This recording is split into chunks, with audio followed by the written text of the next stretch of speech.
Hai, kembali lagi di podcast Aksi Nyata dari Kamu untuk Indonesia barengan sama gue Sandi Luo. Dan sebelum kita mulai seperti biasa, gue akan ngasih salam khas podcast ini ya. Salam Aksi Nyata dari Kamu untuk Indonesia. Dan podcast ini bisa disaksikan di berbagai platform. Ada di Instagram, Facebook, Twitter, dan YouTube dari Partai Perindo di @partaiperindo, di RCTI Plus, OKZone, Sindo News, inews.id, dan juga pastinya di website dari Partai Perindo. Dan hari ini temanya adalah tentang aksesibilitas sosial media sebagai penunjang kreativitas anak muda. Jadi kita bakal banyak bahas tentang sosmed ya.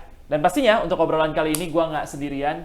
Udah kedatangan tamu spesial. Beliau adalah seorang junior produser di Maleo Agency Group dari FCN. Gokil. Sudah bersama dengan gue ada Vanessa Aprilia. Halo. Oke, Vanessa. halo Kak Sandi. Kabar baik? Baik. Panggilannya apa nih? Nessa, Vanes, Esa, Sasa, Fafa. Orang belum jawab, gue tembak terus ya. Bisa dipanggil Vanessa atau Vanessa sih biasanya. Oh, biasanya Vanessa. Iya. Oke. Biasanya Vanessa. Iya. Ya kan? Ada biasanya berarti. Biasanya Vanessa. Enggak ya? Enggak, Vanessa aja. Seru, kita masuk ke topik yang seru ini, obrolan soal sosmed. Kayaknya semua orang pengen gede di sosmed sekarang, ya kan? Iya, betul. Semua orang pengen bikin konten sampai nggak mikir gitu loh, pengen viral gitu. So kita bahas ke sana. Kita pengen tahu dulu dong kalau Vanessa ini profilingnya seperti apa, biar lebih deket nih sama sobat Aksi Nyata gitu. Silakan Vanessa, perkenalkan diri Anda. Oke, halo guys. Nama aku Vanessa Aprilia. Jadi kesibukan sekarang itu sebenarnya masih kuliah. Oh, masih kuliah? Iya, masih kuliah semester 8 dan sambil kuliah juga sekarang udah mulai kerja sebagai junior producer di Maleo Agency yang tadi udah disebutin, yang memang skopnya tuh branding gitu. Oke, skop itu adalah branding ya. Jadi Ya. lu banyak bermain di bidang branding ini ya. Yes. Udah berapa lama di Maleo? Di Maleo tuh udah sekitar 9 bulan. Oke. Jadi kalau Maleo ini kan sebenarnya bagian dari FCN ya. Ya. Silakan cari tahu sendiri dari FCN. Lu bakal gitu. Jadi udah 9 bulan? Iya. Dari magang awalnya? Iya, di awal tuh magang dulu, kemudian freelance. Jadi sebenarnya tuh dulu role-nya juga bukan di junior produsernya, Ngapain tapi tuh? di content creator-nya. Oh, jadi lu Gitu. bikin konten dong. Hey Iya, guys. di content creator tapi Sup, nggak guys. nggak duduk di depan kamera gitu. Jadi content creator di sini tuh lebih ke arah jadi videographer atau fotografernya lah untuk Oke. kita produce suatu konten itu buat Oke. si brand ya.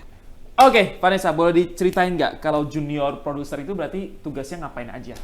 Oke, kalau kita dengar kata produser itu kan pasti langsung berkenalan kayak, oh ada suatu produksi yang dikepalain oleh satu orang secara manajerial, secara eksekusinya juga. Nah kalau untuk di aku sendiri, junior producer, itu kita lebih berfokus karena kita bermainnya dengan konten ya. Iya.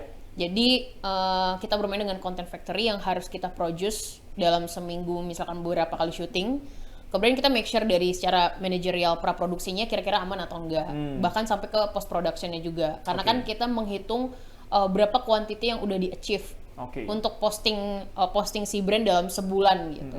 Jadi lebih ke arah itu sih. Jadi selama 3 tahap produksi itu ya handle-nya by producer gitu. Oke, jadi lu dari awal ya, dari nol ya? Betul. Dari ide bahkan? Kalau sampai- ide enggak, kalau Oh, ide enggak itu ya? ada Maaf. divisi lain. Oke, jadi Tapi- idenya udah jadi, Betul. lu tinggal, oh ini mau diapain nih? Yes. Ya kan, jadi lu ngawal produksian dari awal sampai post production.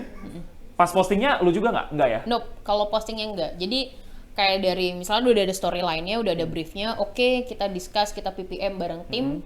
Kemudian kita mau tanya ini kira-kira kontennya mau diolah seperti apa gitu.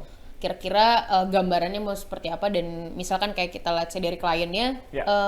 ekspektasinya itu seperti apa sih dari konten yang akan kita produksi. Jadi Oke. sebenarnya gambarannya tuh dari situ. Dia benar-benar dapurnya lah ya. Betul. Kalau sebelumnya ada yang ngerjain, kalian mengemasnya, menerjemahkan idenya jadi Betul. sebuah tayangan. Setelah itu udah selesai post production, baru ya urusan posting udah urusan orang lain lah ya. Yes, betul. Udah di divisi Gokil. lain lah. Selama 9 bulan mengerjakan hal seperti ini terus berarti ya? Seminggu bisa berapa kali syuting berarti? Kalau seminggu itu kita efektifnya 3 kali syuting. Oke. 3 kali syuting tapi karena kebetulan kita tuh pegang brand yang memang dia juga grup gitu. Jadi dalam grup ini tuh sekitar ada 3 sampai 4 brand di dalamnya. Jadi dalam satu hari itu kita bisa produksi untuk 2 brand dengan quantity 6 dengan total ya 12 lah, 12 konten gitu. Gokil. Dan itu tiap minggu akan terus kayak gitu. Secara durasinya gimana tuh biasanya? Kalau Berapa secara lama? durasi karena kita bermain dengan TikTok ya. Iya. Jadi secara durasi itu ya nggak lebih dari 1 menit. Jadi sekitar 20 sampai 30. Tapi kan prep-nya dan segala macam Betul, kayak set sama alat. aja kan. Nah, Lu mau betul. ngerjain yang 3 menit, 10 menit dengan yang 20-30 detik, preparasinya sama aja Yes, gitu. betul. Bahkan kadang untuk ngontennya jauh ada tantangannya menurut gua. Karena kalau untuk yang 3 menit di-pack jadi 30 detik juga nggak gampang kan Iya. gitu. Oh, gokil, keren ya. Itu selalu yang kalian kerjain itu selalu brand-brand atau konten aja gitu? Brand sih. Selalu Karena brand ya? brand ini kan kita juga lihat kayak kebutuhan dari klien ini, mereka mau bikin konten atau mereka cuma mau kita handle by sosmednya aja gitu. Oh, Kalau oke. mereka mau ada konten, katakanlah ada editorial plan tiap bulannya gitu. Nah, itu yang harus kita produksi gitu. Dan berapa banyak quantity yang harus kita produksi ya datangnya juga dari klien. Kira-kira mereka pengennya berapa nih. Jadi kita yang cukup untuk oke, kita punya storyline kayak gini, kemudian kita bantu produksi. Ah, menarik nih, menarik. Jadi lo banyak mengerjakan untuk orang lain, tapi untuk lo sendiri, lo berkonten nggak sih di sosmed lo? Jujur gue tuh bukan orang yang pede sebetulnya, tapi mungkin lebih ke arah bukan konten ya, lebih ke arah nyalurin hobi aja dari foto. Oke. Dan kadang gue punya proyekan sendiri bikin katakanlah kayak film dokumenter atau short video yang gue combine pakai lagu dan segala macam, kemudian gue posting di Instagram. Gitu sih paling. Jadi hobi aja ya? Yes, jadi Nggak ada hobi. pressure akhirnya benar-benar jadi seorang yang Nggak ada. memproduksi konten untuk kebutuhan sendiri, nggak Betul. ya? Tapi kalau kebutuhan konten ya untuk kerjaan ya? Yes. Gokil, keren. Nah, sekarang kan juga kemajuan teknologi kan, semuanya juga serba digital sekarang, dan kegiatan juga udah semakin praktis karena ada kemajuan teknologi. Menurut lo gimana caranya memanfaatkan perkembangan teknologi ini untuk berekspresi, terutama di sosial media gitu? Karena kan teknologi ada aja yang baru. Yang terakhir gue nonton di TikTok ya, sekarang AI loh. Yes, betul. Keren asli. GPT gitu ya. Awalnya kan GPT, sekarang yang benar-benar foto. Iya, yang iya, bisa benar-benar. foto 2000-an, dia pengen ngilangin ini, ngilangin itu, nambahin ini, nambahin Betul, itu. betul. Menurut lo gimana teknologi dan juga kebebasan berekspresi ini?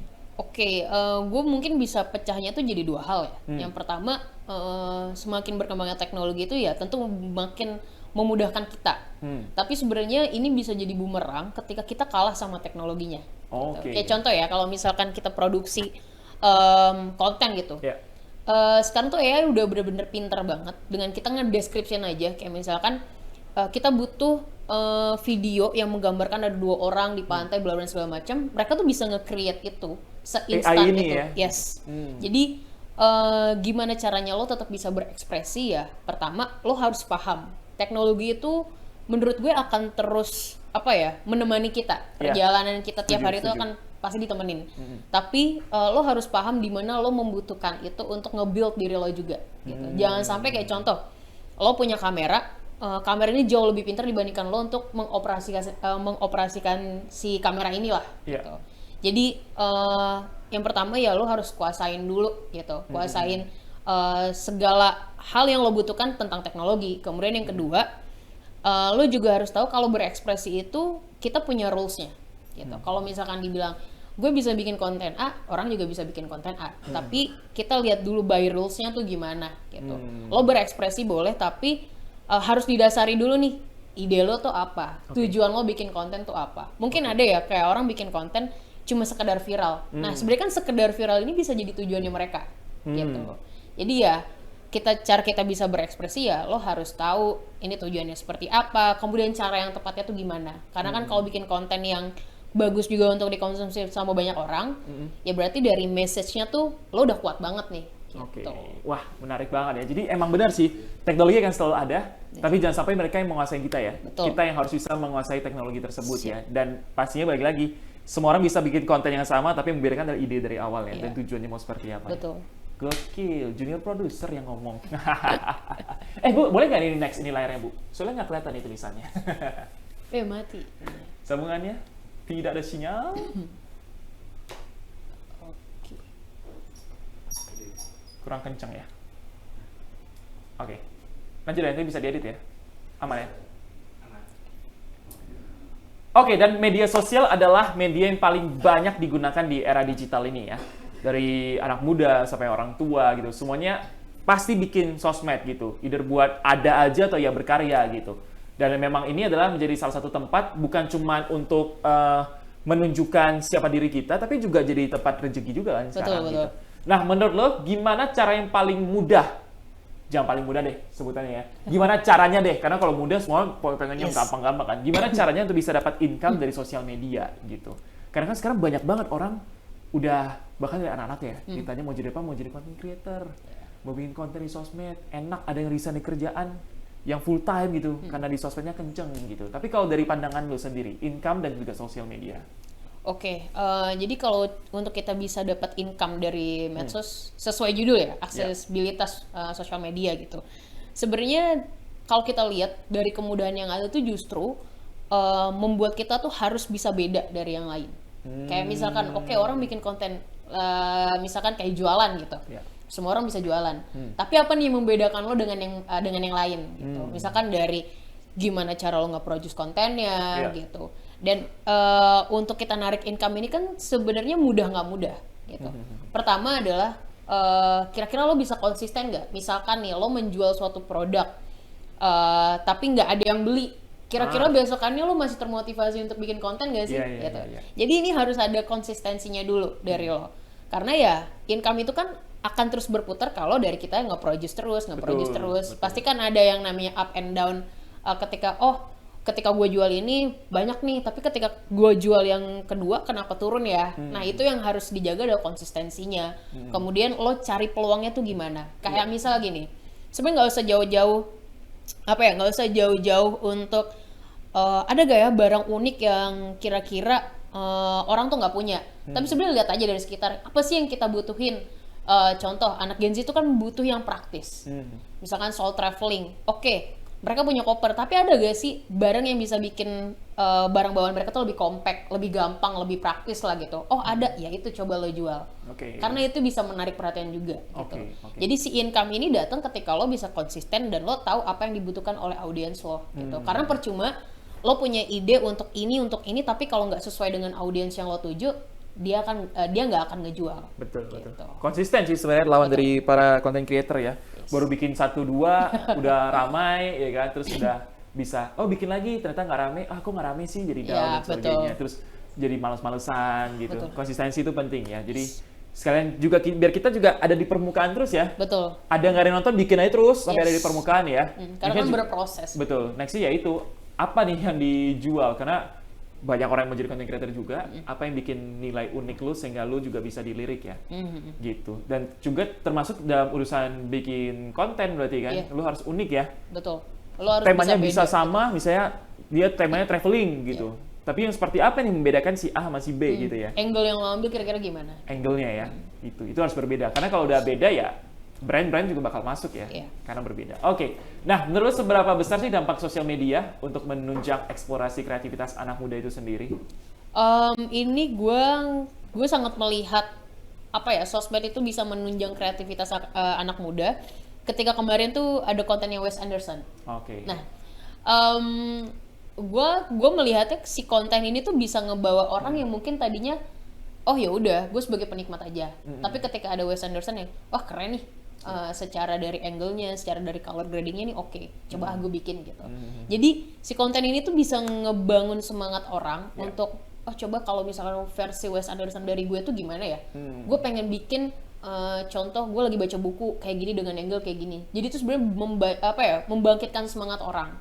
Dan kalau kita ngomongin dari Instagram juga sekarang itu kan fitur udah banyak banget, bahkan kayak mirroring dari TikTok sebetulnya. Kayak lo bisa nonton reels seorang, bahkan kayak orang yang lo nggak kenal, explore-nya bisa muncul gitu.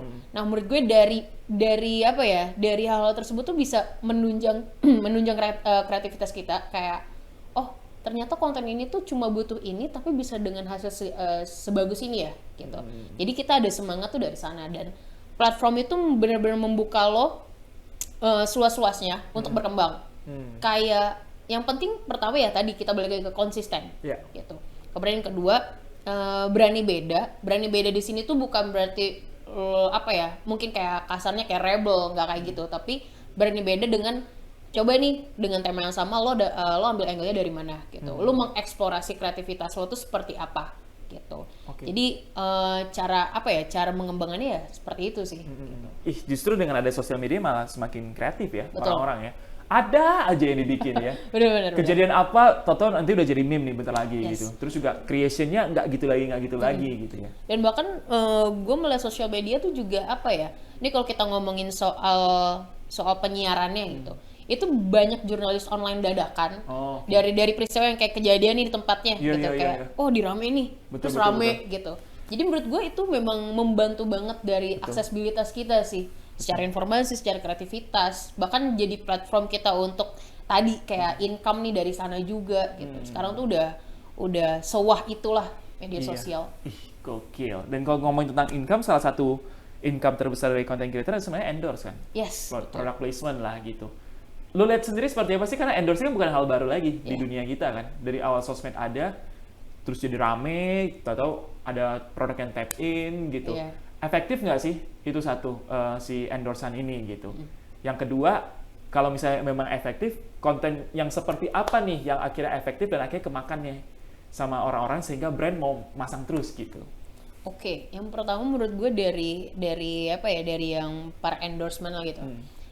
Pertama lo harus jujur sih dengan produk itu. Kayak misalkan gini, dia endorse tempat makan. Sebenarnya kan kejujuran itu yang membawa orang untuk coba. Untuk mau datang. Nah, gitu. Kalau misalkan lo bilang di endorsean lo ini enak, tapi ternyata itu nggak enak, ini kan secara tidak langsung sebenarnya menjatuhkan tempat itu, gitu kan. Jadi pertama ya lo harus jujur dengan produk knowledge yang lo punya, dan bahkan dengan testimoni yang lo dapat dari diri lo sendiri. Gitu. Oke. Produk apapun ya. Jadi Apapun. minimal kalau misalnya dia mau masang, ya lu coba dulu atau pakai dulu Apapun. produknya ya. Iya, jadi ya balik lagi kita di income itu bisa kita dapetin salah satunya dengan gampang dari endorse gitu.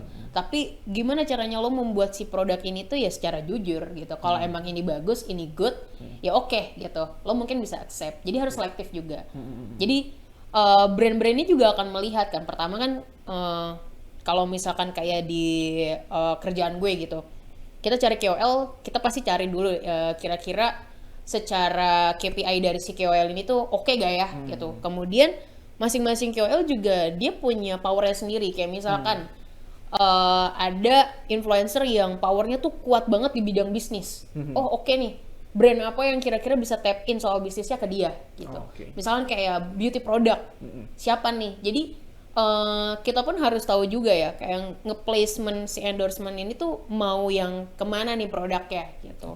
Jadi konten yang emang oke menurut gua terkait endorse adalah orang si endorse-nya ini harus jujur dulu dengan produk itu. Kemudian dia juga bisa nge-influence orang. Kalau emang lo nggak cocok ya lo jangan pakai ini. Maksud gua kayak lo juga bisa suggest nih gitu. Kayak misalnya produk ini tuh bisa untuk orang dengan kulit A, tapi untuk kulit B ini agak sensitif ya gitu. Jadi ada information juga yang lo bisa share ke mereka gitu. Oke. Jadi jujur itu penting banget ya. Penting banget. Karena ya banyak kan yang kita lihat. Banyak banget gitu. Pakai ini. Sebenarnya kita juga nggak tahu dipakai atau enggak. Betul. Iya kan? Tapi ya itu harus benar-benar dipilih banget ya. Yes. Tapi kan kalau content creator udah ngelihat yang penting duit masuk duluan gitu. Itu gimana dong? Ya Dia menurut pakai gue nggak pakai, itu bodo pertanggungjawaban amat gitu. menurut gue kalau misalkan ketahuan kayak gitu itu lebih ke arah berarti responsibility lo sebagai seorang content creator itu ya perlu dipertanyakan sih.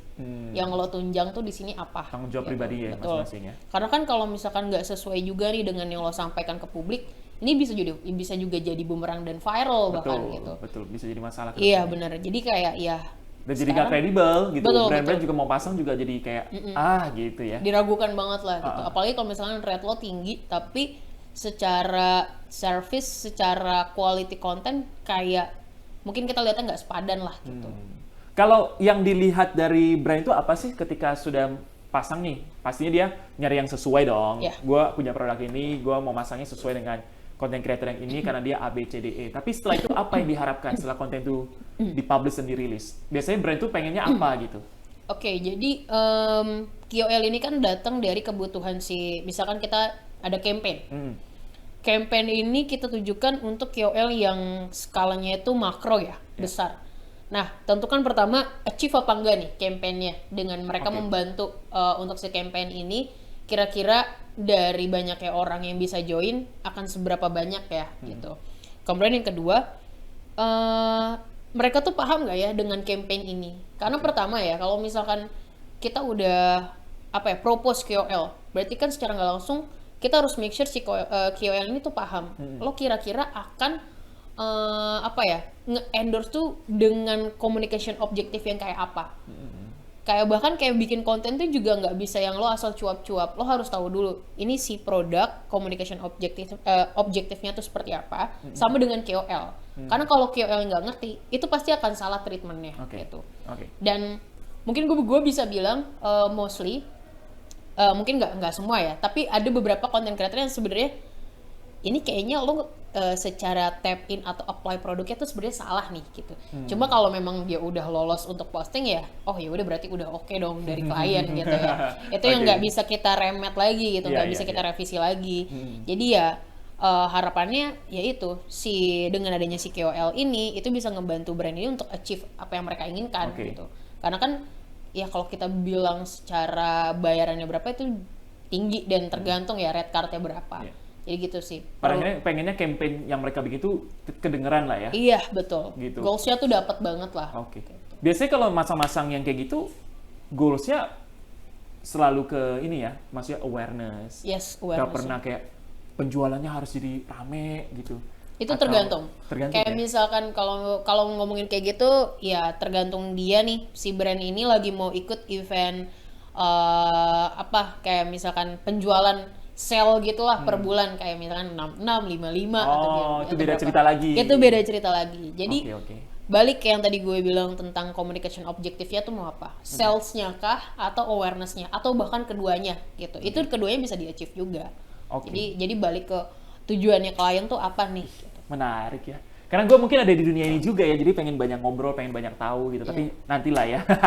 Karena waktu juga harus memisahkan. Jadi terakhir dari Vanessa, apa nih yang bisa lo sampaikan kepada generasi Z terutama, milenial juga. Mungkin mereka adalah orang-orang yang senang berkonten gitu, tapi malu di depan kamera, ya kan? Atau nggak pengen depan kamera, tapi masih pengen bisa bikin konten. Itu satu. Yang kedua adalah orang-orang yang pengen bikin konten dan pengen hidup dari sana gitu. Lo punya pesan nggak buat mereka? Dari aksesibilitas media sosial yang sekarang bisa kita achieve bareng-bareng, ini gue jawab yang pertama dulu ya. Misalkan kalian nggak pede gitu depan kamera, kalian bisa kok jadi ngebentuk idenya mau kayak gimana si konten ini, kemudian secara storyline, secara gambaran, secara mood boardnya tuh kalian ingin seperti apa sih, dan harus bisa jadi orang yang menjelaskan itu juga secara detail dengan si kreatornya gitu, yang dimana dia membawa ide kalian. Jadi ketika kalian paham, kalian punya skill di situ, ya kalian akan bisa tetap jadi seorang content creator meskipun di belakang kamera gitu. Kemudian yang kedua, untuk content creator yang ingin hidup di sosial media juga, yang pertama tadi konsisten, karena konsisten itu susah kalau nggak dibangun. Kemudian kedua, jujur. Jujur di sini adalah ya apa yang kalian sampaikan ke publik ada yang memang informasi yang secara faktualnya kayak gitu. Dan balik lagi sih, kalau ngelakuin apa-apa tuh harus dari hati. Karena kalau nggak dari hati ya lu nggak bisa dapetin yang memang seharusnya itu jadi tujuan utama si konten dibuat gitu. Karena kan kalau kita mau nge-share ya berarti dari sisi kita harus puas dulu nih. Gitu. Gokil. Dan pastinya apa yang Vanessa sampaikan ini sesuai nih dengan semangat dan movement dijalankan sama Partai Perindo ya. Produktif, solutif, modern, bersih, berintegritas, peduli dan turun tangan untuk Indonesia sejahtera. Dan untuk mendaftar sebagai anggota Partai Perindo bisa mengunjungi website www.partaiperindo.com atau langsung klik aja link yang ada di bawah sini. Juga jangan lupa download aplikasi Partai Perindo di App Store dan juga Play Store, tinggal scan barcode aja. Terima kasih Vanessa sudah memberikan ide-ide dan juga sudah memberikan wawasan yang luar biasa, semakin tahu tentang dunia konten dan di baliknya seperti apa. Karena kan lu banyak ketemu dengan klien ya. Betul. Jadi semoga ini bisa membantu para content creator untuk bisa berkembang lebih baik lagi ya. Dan pastinya terima kasih untuk Partai Perindo yang selalu bergerak dengan aksi nyata. Semoga Partai Perindo semakin sukses dan maju terus untuk Indonesia sejahtera. Salam aksi nyata dari kamu untuk Indonesia. Sampai ketemu lagi di podcast episode berikutnya. Dah. Marilah seluruh rakyat Indonesia, arahkan pandanganmu ke depan. Raihlah mimpimu bagi nusa bangsa, satukan tekad untuk masa depan. Pantang menyerah, itulah pedomanmu. Hentaskan kemiskinan cita-citamu, rintangan tak menggentarkan dirimu.